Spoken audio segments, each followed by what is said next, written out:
Mark. Hopefully you're watching this because this is in your hands right now. I wanted to show you a couple of things about how it's packaged and everything like that. So you get this, it's got one piece of tape around it a couple of ways, but if you just take a razor knife or a knife and cut this, the main tape, there we go, around the edge like that, hold it together as you do so the watch will not fall out. There we go, just like that, and then you'll be able to open it just like it should, and there's your watch. Okay, and then we got suspended between these things. Okay, cool. There's a couple of things I did for shipping on this watch. Okay, first thing I need you to do is turn it over, place it on a pad. Don't want to scratch that new crystal. Okay, unscrew the back, lift it off. I put a couple of pieces of paper in here you'll find that you need to remove. Just push them out of the way like that. Don't pick them up and everything, just push them out of the way, as we don't want to mess with the balance wheel. Okay, the first thing I'd like for you to do is just give it a couple of winds, just 1, 2,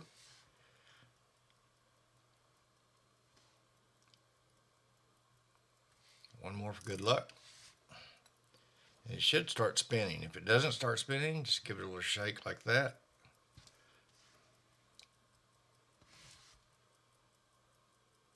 It just makes the balance wheel is going good. Okay, that's all we wanted to see.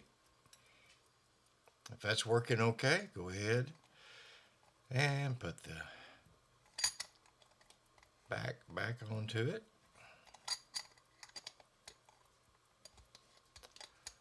Make sure it gets threaded on there correctly. You'll know when it does. All right, get that back on there. Check that the minute hand is running. And you said something about this being overwound at one time. That's kind of a myth. You cannot overwind a watch. It either winds up fully or the mainspring's broken. Okay? That's kind of a myth about something being wound too tight or overwound. But I wanted to show you it does take a little bit of effort to wind these up, even with the new mainspring. It should feel a little smoother if you remember how it was. But anyway, we're going to wind it up. It takes about 20 or so times. 1, 3, 4, 5, 6, 7, 8, 9, 10, 11, 12, 13, 14, 15, 16, 17, 18, 19, 20, what 3 I did at the first. Yeah, but when you get to the end, it will stop. It stops winding. That's when you know to quit. It stops. It stopped.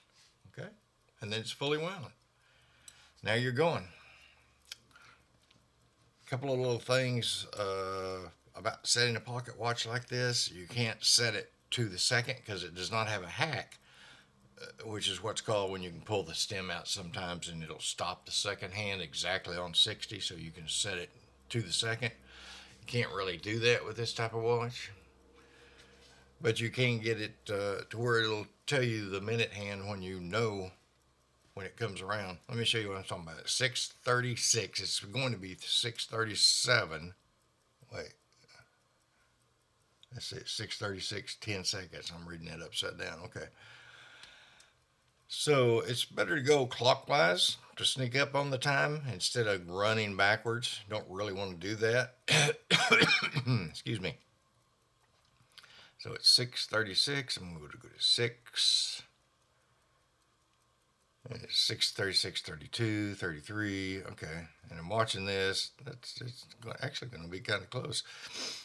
Anyway, I'm going to sneak up on, when it gets to about 50, I'm going to go to 6:37. 5 and 6. Get to about 55 seconds and 37.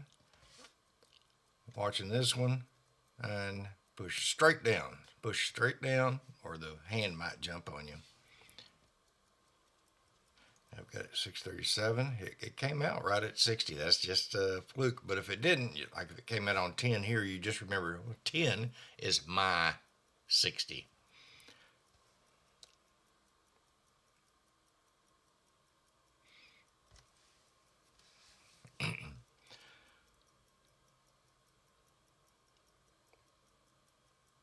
Yeah, it's just a 30 there and it's 32 there. So it's just a couple of seconds off according to the second hand on the watch.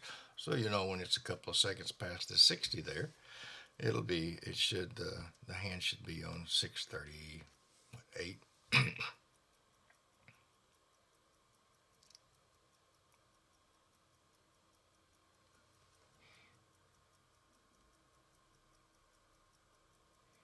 And there we go. Almost right on it. But now you want to it is fully wound up. Okay, remember where I'm at. Okay, that's it. That is it. One other little thing. If you may have a fob or a chain for it already, one thing I would suggest,